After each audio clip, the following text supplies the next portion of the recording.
Hi,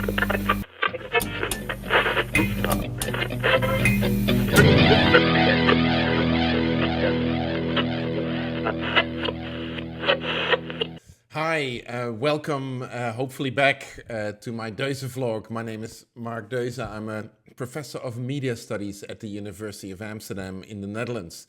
I'm doing a series of interviews, conversations on this vlog with media professionals and academics working in the area of health and well-being in the creative industries, in journalism, in film, in games, social media, music, advertising, and so on and so forth. And I'm particularly interested in figuring out this weird paradox that's so typical in all these industries, where people invariably express love for what they're doing, a deep passion for turning their creativity into a career, and at the same time reportedly struggling because of the work, which sets up a fascinating paradox. And today I'm really honored to be chatting with Peter Hegedüs.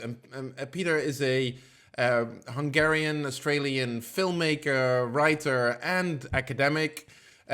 He has over 20 years of industry experience, produced internationally acclaimed documentary films, both independently released and through a variety of broadcasters all over the world.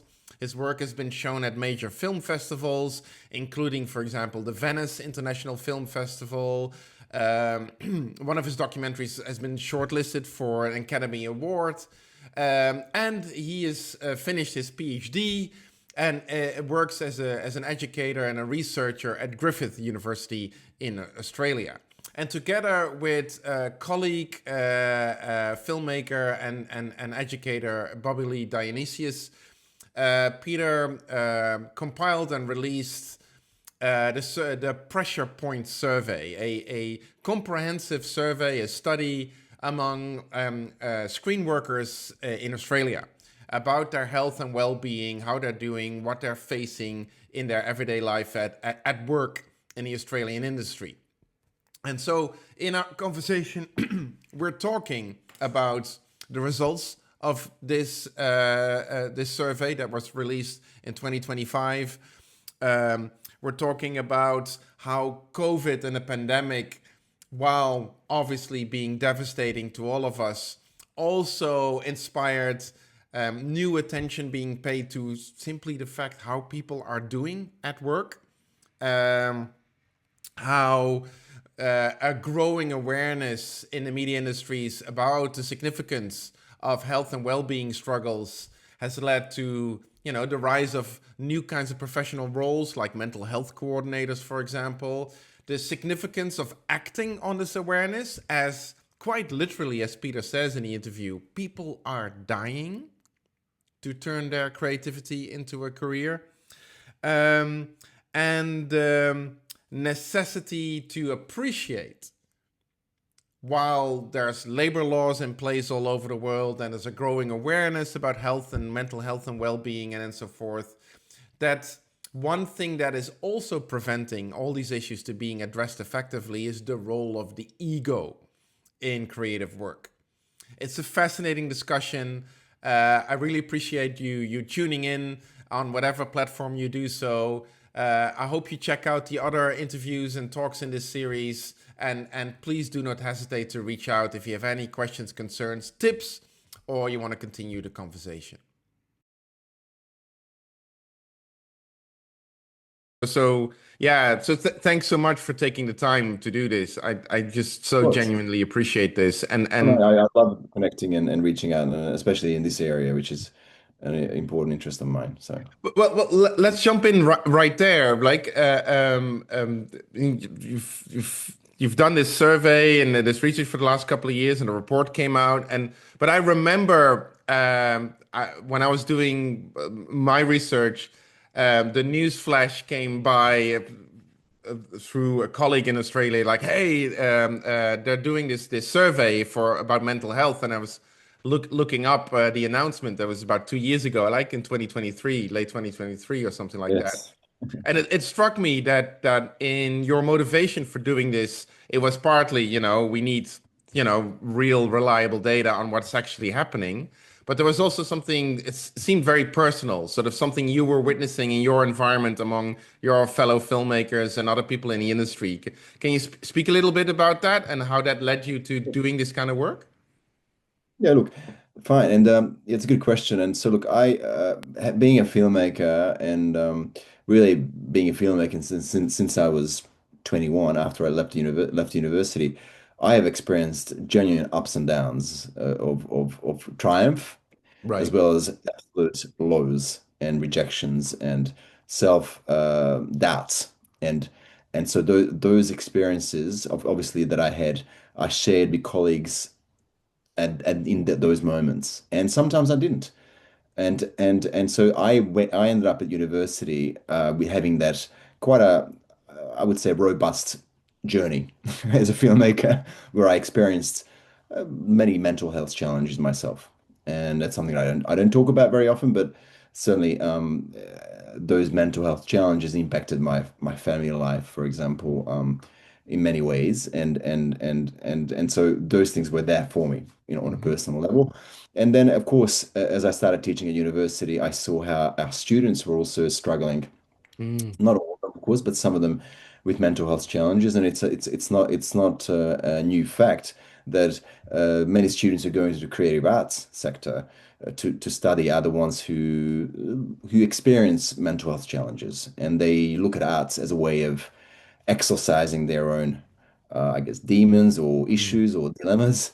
And perhaps some are also trying to prove themselves to other people or to themselves. And so in that environment in university, it made me realize that, oh, hang on, there's something going on here. And then, of course, COVID came along, and we realized that all our colleagues and even ourselves, we find ourselves isolated from each other. And people started talking about how, ooh, we're just not feeling having a great time at all. We're very uncertain about the future, A, and B, we're not able to talk about it just like we used to, where we would come together and talk about projects and everything else. And at that time, our local agency, screen agency, Screen Queensland, put out a survey about how people were feeling at the time Mhm. of COVID. And that really prompted me. I still remember on Saturday morning being at home, and COVID just hit, and seeing that announcement that Screen Queensland did a survey with its local members, filmmakers who claimed that isolation is a real issue in COVID. And that's when it prompted me to think, oh, we should set up a screen collective where filmmakers, screen practitioners can come together and just really connect. Obviously over Zoom because we couldn't there was isolation, and so that's what we started doing. We on a weekly basis we began meeting. I think it was Tuesdays or Wednesdays, but it was quite intense. And we ended up getting, at the start, it was only 15, 20 people. There were sessions where 30, 40 people. And these sessions became quite thematic, talking about different topics at different sessions. We had people from all over Australia come in and participate. And in one session, of course, people were talking about how they were feeling. This was always there, every session, no matter what we talked about. The topic of mental health was always there. And then once we decided to have a speaker, a psychologist, a counselor who works with people from the entertainment industry, and he talked at great length about what the impact is on practitioners, screen practitioners, filmmakers, actors, etc., mental health challenges, and so that was quite amazing to have Simon, his name is Simon, to have Simon really put those things into perspective for us. And Mhm. the more we talked, the more we felt like, wow, we need to look into the facts here. Yes, sure, there's been surveys done in Australia. I think the last one was in 2016, and this was already 2021.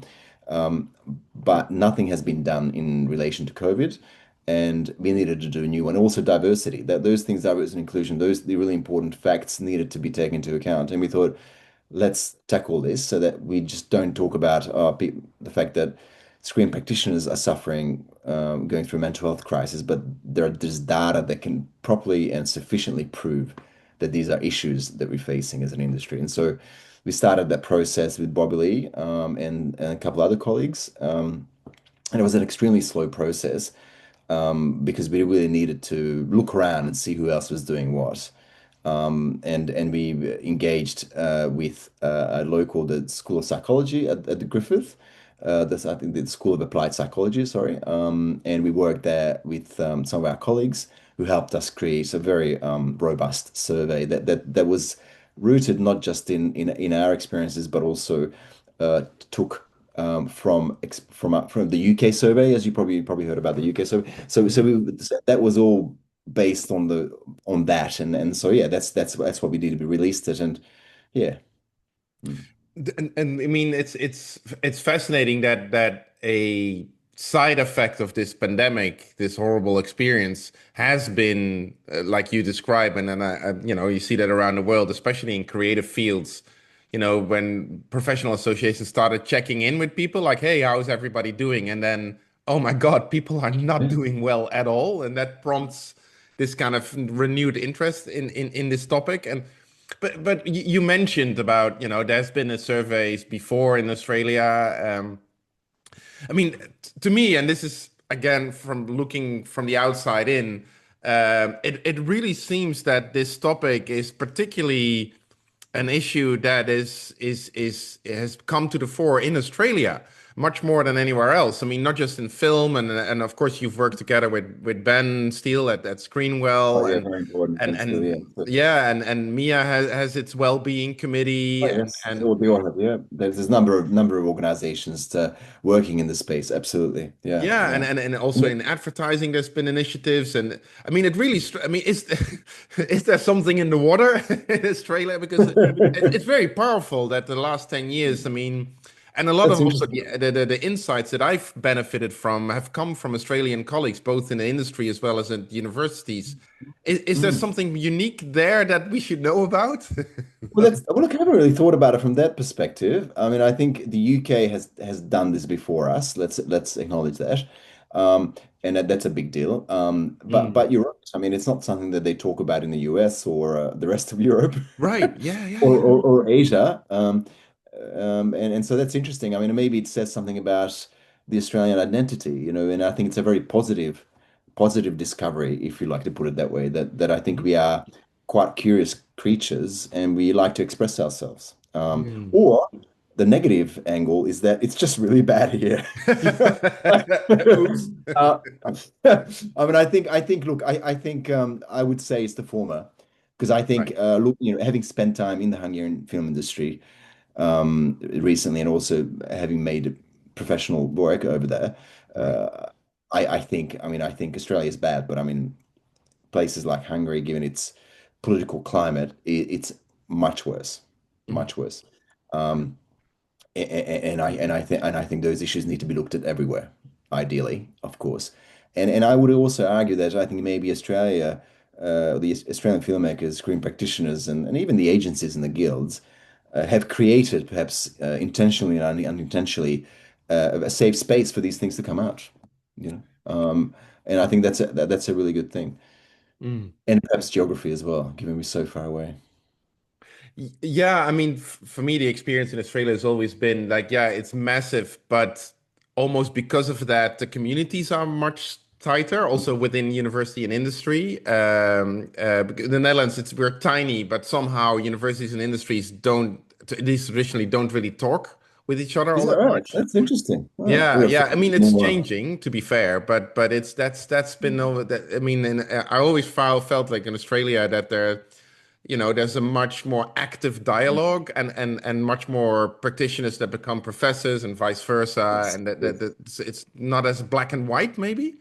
Yeah, and maybe that is another good point you just made, is that practitioners become academics, and so they bring with them a kind of culture and a focus that perhaps academia didn't have before. Mm, And I mm, think that's really important. And certainly that has been my academic motto, is that practice must inform our teaching. So sure. for me, practice is research, and research in some ways it has to be the basis of what we teach to our students. And so Mm. certainly that's been my strength as an academic filmmaker, is that I always use my own experiences to inform Yeah. my teaching. Yeah, absolutely. And maybe when we talk specifically about the survey and the results and when it came out just recently, maybe one super detailed question, and I apologize for it, but that's me being a survey nerd. But I remember Yeah, when the survey was announced, it was headline sort of like it was called "Acting Like It's Okay," and I yeah, remember seeing that and was like, that's exactly the culture in a lot of creative work, not just in film, but also in games or in a newsroom. It's like yeah. it's sometimes really hard to see what's happening and whether people are struggling or not because there's a performative aspect to how people interact. Mm. And like you say, when you wrote in the conversation about the survey, people have a fear of speaking out, of actually showing themselves. Yes, And yes, yes. so acting like it's okay seems particularly salient, and it's now called the pressure point survey. Can you talk a little bit about how that process came about? Yeah, look, I mean, I personally haven't. This has been. I've done a few, obviously, some surveys at the university, but for me, this is my largest and most comprehensive survey I've ever done. Mm, And it's quite a large scale project for me and also for Bobbi-Lea. And so I think the title came about because it reflected on how we felt, that really people weren't talking about it, but we needed to talk about it. And then when the results came in and when we started seeing the engagement with our survey and we really analyzed the results, we felt, um, what's the word for it?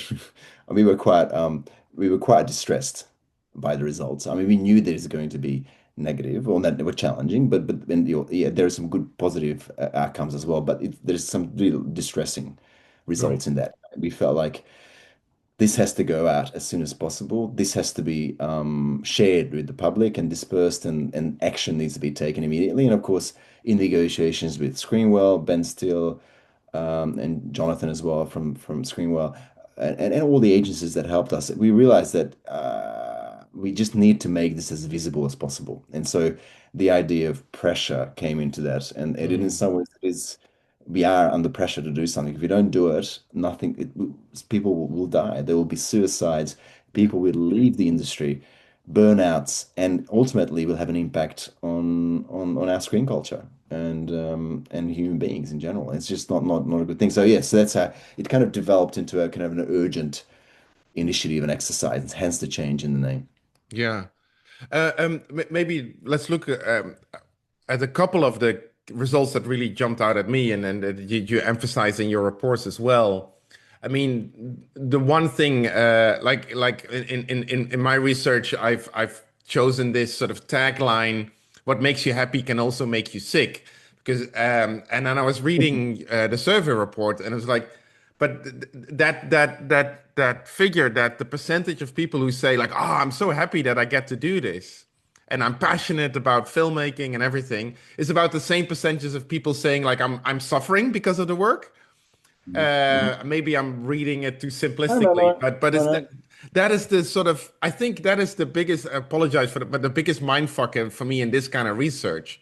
It's Mm, like people are so grateful and so happy and so passionate, and they're struggling and they're suffering. And to mm. me, I don't know how you look at this, but that complicates a little bit the story I can tell about this as an academic to the outer world, because people sometimes will go back, well, it's their own fault. Mm, How do you look at that conundrum and mm. that kind of data point about the passion and the struggle at the same Yeah. time? Oh, look, I probably was one of the people who filled out the survey and said that because You want to talk about it? talk about it. But I think look, it is a contradiction in a paradox, isn't it? In some Mm, ways, how do you help people like that? But I think it is not just I think it's not just our reality. I think it's a general reality across the creative sector, mm, not just in Australia but everywhere else. right. And the way I see it is that I think, I mean, if you're looking at it, solving this issue, in some ways, it's very clear to me that first of all, we need to acknowledge that without passion and absolute commitment and drive and dedication, and ambition, the industry would die. Mm, Um, but what we need to look at is how do we support people who are blindly passionate and crazily driven. Because what does happen and has happened and is happening right now, I think not just in Australia, everywhere else, is that production companies, intentionally, unintentionally, do take advantage of those individuals who put themselves out there and work to death to get the project done because they're passionate. And so there has to be a framework. There has to be a safe space where and really a framework, a workable framework. That's something that we're working with Ben Steele on as well. A workable framework whereby we recognize that passions can run wild, but we need to find ways of controlling that passion in a way that's not going to get out of control. And one example, of course, is how many hours do you allow your crew to work a day, and how many hours does it take for you to realize that people will die and get exhausted and burn out. And so mm, really it's about creating a framework that's healthy, that is supportive, having somebody on set who's not just there, who's there to look after the mental health of the crew. And it sounds like, wow, it's so complicated, but many years ago, intimacy officers, for example, that came in, they were looked upon as something strange, but now they're there. So we just need to break this cultural blockage, and step up. how is it? Because I mean, Australia, for example, has a really, for lack of a better term, advanced labor laws in effect, and but most countries have pretty decent labor laws that stipulate to these kind of things, and as you document and as we both know in the creative field. It sometimes seems those laws never really applied or something Yeah. like that. Oh, look, How I does had that? I mean, it's a very good point. I had just had not just, but 2 months ago I had a meeting with Screen Queensland where I we took mhm, we talked about the survey, and they did say exactly what you said. We have these laws in place, right? Yeah. but the thing is that we just don't apply them. There's nobody like to apply it is and for companies to take seriously. Somebody has to impose them physically. So again, that is part of what I think we'd like to work towards is to have. I mean, we've even talked about this idea. And Ben no doubt mentioned this, an organization that facilitates and that makes sure that this framework of reporting and facilitating and maybe policing is in place. Because if that's in place, then organized companies will not challenge that. But the problem is that it's not just about yes, it is also about rogue production companies, but it's also about companies who actually have no idea what's going on. Do Yeah, you yeah, understand? They yeah, think they think they live in the creative la la land, and in creative la la land, anything is possible. Anything.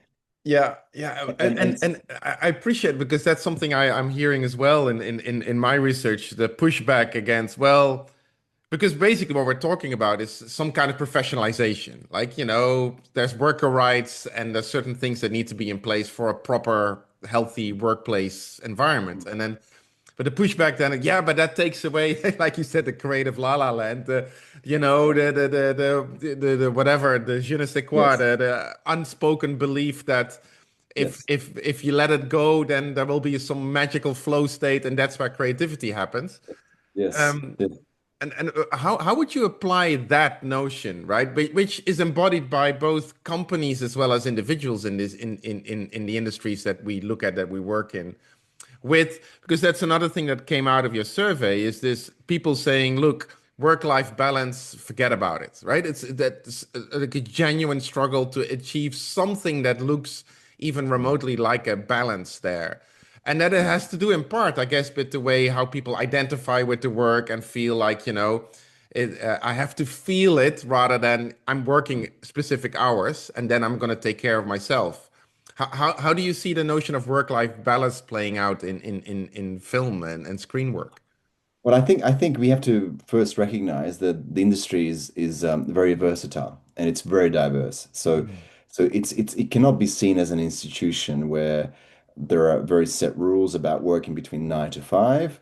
Do not send emails between, after 5 p.m. or before 8 a.m. And I understand that those rules have to apply to institution.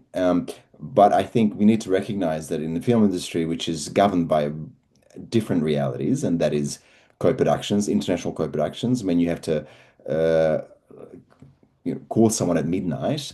I mean, those things unfortunately cannot be cannot be ignored or changed because those things have to happen. So I think we need to just recognize how versatile and how different this industry is. But even then, you can apply, and I think production companies can look at these. And I'm just talking out loud here. These things, of course, are just ideas and discussions on the table at the moment. But production companies have to enforce the idea of 8 hours, 8 hour turnaround. And maybe in a case of a small production company that is about to sign a co-production treaty with a French company, they might have to tell themselves that 8 hours is what we're going to do. 8 hours is what we're going to do, and even if it means 4 hours at night, but 2 hours then. So it just has to. It is possible to do, but we don't think about it because I, I, nobody. I just have to laugh. The Dutch film industry last year was incredibly proud of itself because all the different production companies active in the Netherlands signed a shared agreement about healthy work practices, and they Ah, agreed that they would limit work days to 10 hours. yes, And they thought yes. that was good. And then the people in the industry are telling me, well, nobody sticks. Yeah, you work 10 hours, but then it's like, well, would you mind driving the van with all the equipment back home? Or could you take the key Yes, actors back to their houses? And it's like 10 hours is healthy. That's it is so hard. And if you think of a documentary, and I'm a documentary filmmaker, and if I think of the sort of conversations that I need to have as a producer, writer, director with my team, right. both the talent, on-screen talent, who are not going to be available between 9 and 5 p.m. Um, and then also, like at the moment, I'm in a development process for a feature documentary. Great. I will work 9 hours a day or 10 hours a day, and I will call people after 5 p.m. if I have to, because that's what the job requires in order for me to be ready by the 25th of September. Mm. And so whatever they ask, whatever the screen agencies are asking for, I have to deliver. The Screen Australia application form doesn't say, please make sure you do your work between 9 and 5. It just says, answer these questions. And if you're not competitive, you won't make it. Mm. Yeah, and that's I mean, to me that signals another point that you're making in your report. The reality of working within for like a unrealistic expectations, right? I mean, because both from the industry in a sense of tightening budgets, short turnaround times, like constant deadlines, and that, but also individual, like your own expectations of what you expect the work to be and how you should be in the work. That can be overwhelming. Like you should feel passion and labor of love, and then what if you don't, or what if you're struggling? And does it mean that you're not a proper filmmaker? Yeah. Yeah. How does that relate to you in your experience, and also in working with this data? Well, I mean, I think there's a real. I mean, what you're describing here is you're describing I think the personality of so many great storytellers and filmmakers. They're haunted by their own doubts Mm, and driven by their own ambitions, and they're constantly caught in this cyclical process of loving their work, doubting themselves, and thinking, how many hours do I need to put in to comply with myself, with my own insecurities, but right. also with the expectations of the industry. So that is a really I think what we need to do, and that's something we realize with the survey, is that we need to decide as a collective of organizations and production companies in Australia what we are prepared to achieve over say 3 or 4 years. There's certain things we can't change. I mean, I think the personality of an individual that I just described to you, that's obviously we're not going to change that. But what we can do is provide safeguards that they can refer to think, okay, so I don't have to do those hours anymore. I don't have to do that. But the reality is that they will, because it's such a creative industry and people are so their own psyche is so embedded in the creative world, and that's those things. I think some things will just remain. Mm. Not sure if that answers your question. Yeah. No, it's interesting, right? Because we want the industry, like you said earlier, because so many of the issues that are clearly at work in the industry are not cannot be solved by an individual, right? It cannot be solved by an occasional counseling session or weekly yoga retreat. It has to be systemic. Mm. Um, but at the same time, the industry needs, additionally, I would almost say, needs to how do you say it? Protect people against themselves. Yes, that's true. That's right. And I mean, I guess what you said earlier about like a health coordinator on set Mm. might be able to contribute to that. I mean, is that Yes. something that is becoming more? Because I've seen that in the UK and to some extent in North America. Again, looking in from the outside, I'm a bit ambivalent because on the one hand, this seems like a very good, solid practice, like intimacy coordinators, as you said. But on the other hand, there almost also seems to be an emerging cottage industry of people selling themselves as health Mm. coordinators, and I'm not quite sure if that's. I don't know what that. How do you observe that development, Peter? Well, I think, look, there will be always people who, I mean, any industries as well. I mean, we had the National Disability Scheme rolled out here in Australia, which is a wonderful scheme. And of course, there were organizations that took advantage of the system, the blah, blah, blah. But overall, it's a very successful and effective Right. way of supporting people with disability in this country. Mm. Um, giving them rights, equal rights, and which is so important, fundamental. So same with this, this is something new, and I think there'll be people who will take advantage of it, exploit it. But that is why I think I would advocate for the establishment of an independent organization that has an oversight of these operations, and can understand and appreciate the complexity of our industry. Because as you were talking before about having a health, I guess, coordinator on set.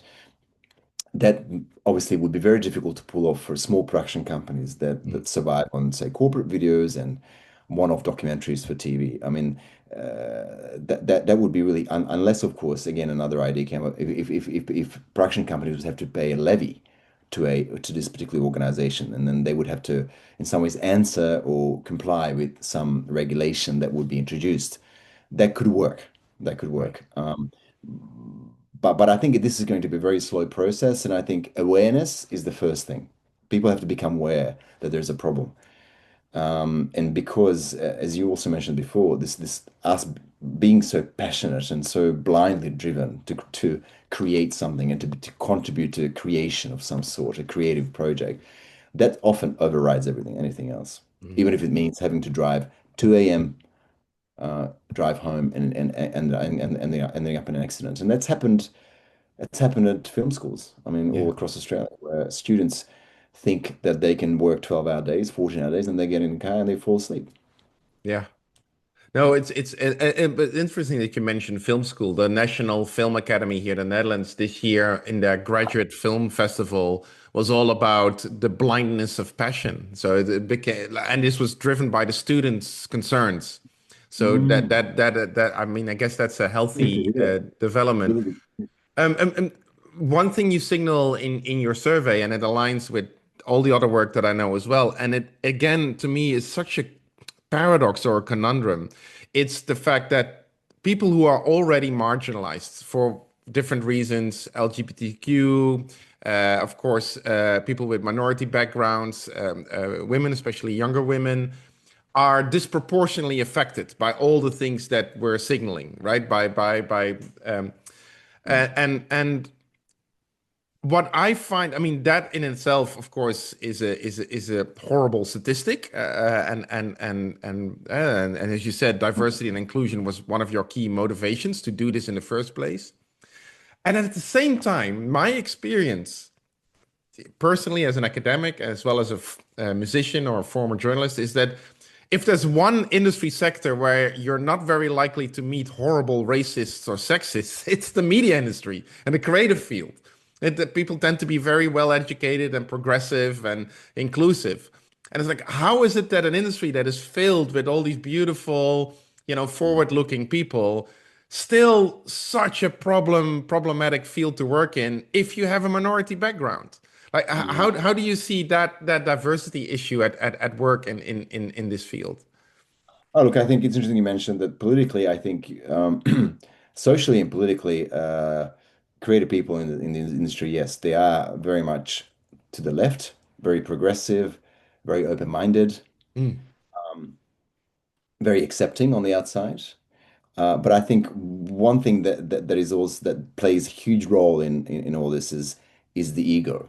And I ah, think there's I would say from my own experience of knowing people is that there's a that need to contribute, that need to have your voice heard and to create something mm, overrides everything. And to be in the spotlight and to create something that's yours. And so I think that is a really I would even say a sick thing in the industry because yeah, envy, for example, that I think stems from uh, it's envy. I think is a really awful thing because when mm, many times and people succeed, often most people say, "Oh yeah, he or she or they just got lucky because da da da da." There's a complete envy is a really bad thing, but I think it's connected to the ego a lot, and so whilst I can be progressive, I can also be super self-centered. mm, And if somebody gets in my way, then I will destroy them, right? Because yeah, they're standing in my way. And of course, I don't think about it with those words, literally, but I will say that I will protect what is mine and I will fight for what I need because it's a competitive industry. And so I think when I think of minorities and I think of people who can't speak up for themselves often, those very strong personalities that are controlling, that feel that it's their project and everyone else is there to serve their needs. Often marginalized people get further marginalized. Um, yeah, so that is really so. In some ways, it's nice to be politically open and progressive, but at the end of the day, we are human beings, mm, flawed. And yeah, it's. I mean, you just have to look at the Oscars.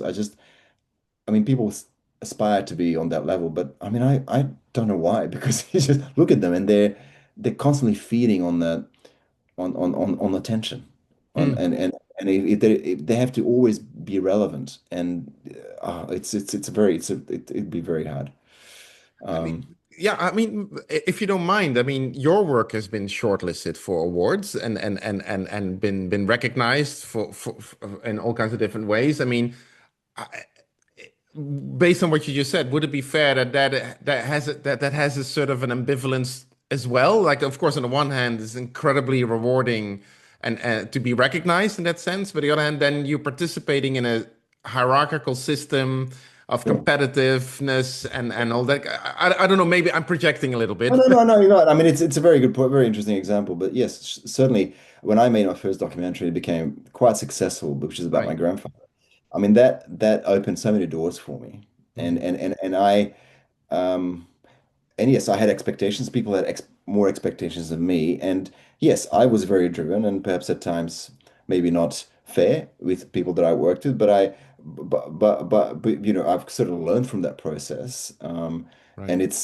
And it's interesting that how the system rewards you for your success. And so the fact that I had successful projects opened doors for me with other projects, even though it was really hard to get through. But it is that in some ways the system expects you to work hard and hard and hard and hard to achieve. That's not going to change. And just because I get an award, and it's the thing about awards is really funny. I mean, maybe because I'm older now, I'm close to 50, and and and and yeah, like you win an award, and makes you feel so good.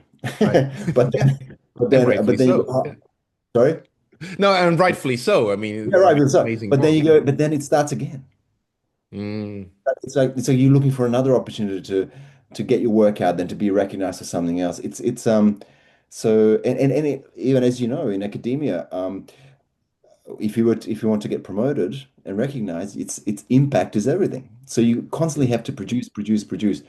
And so I think we are in this. This is what this society is all about. It's about proving yourself, performing, proving, succeeding, accolades, impact, and it's so competitive that I think it's really important for us to think of those groups of people who are not able to perhaps for cultural reasons or physical reasons, whatever, can't speak up. We need to go and say, okay, well, we need to give them opportunities as well. And women as well, I think would have been, 20 years ago, would have seen the data. I mean, of course, it was a men-dominated industry, and I think it's positively changing now. Yeah.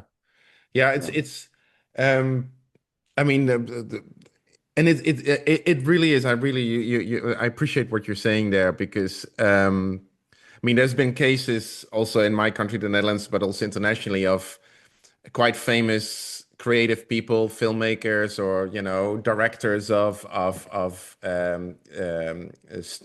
theater groups, or editors in chief of newsrooms that have been outed or challenged after Me Too and everything for being bullies or being hard right. And then some of the reporting on this is there, but hey, but he driven people to excel, right? I mean, look at all the great work that they were able to Yeah. do. Yeah, he Yes, may be a yes. bit of a bully, but it's almost like assuming that that's necessary to achieve. And there's a That's trap interesting. there. And you're right. That's such a good observation because you think of that idiot man who Harvey Weinstein, right? You're right. He's Yeah. everything. Like all the great movies, he probably no doubt encouraged and pushed and was creative. But then that's not the culture we want to we Mhm. want to cultivate, right? I mean, I can think of many great filmmakers and actors who weren't like that, and their films are amazing. So Right. it's a really important. I think it's very dangerous, of course, and we all do it, but it's dangerous to, isn't it, to kind of join that together. That's how it works. It shouldn't, and Yeah. it Yeah. I mean, yeah, it's pretty bad. I mean, who's the Kevin? Not Kevin. Oh God, I forget his name. But anyways, he was in American Beauty. What's his name? Oh, yeah. Yeah. Yeah. Yeah. Kevin Spacey. Yeah. Yeah. Kevin Spacey. Oh my God, the creep. That guy was like, yeah, yeah. In fact, I was sent an email through a production company in Europe saying, would I want to co-produce a film with them? Kevin Spacey was the star, and Ah, it's like I mean, I saw that, I just went, oh, no, thank you. wow. Wasn't- Yeah. I wasn't even on that level anyway, but it was just interesting to see how he was trying to get back into relevance.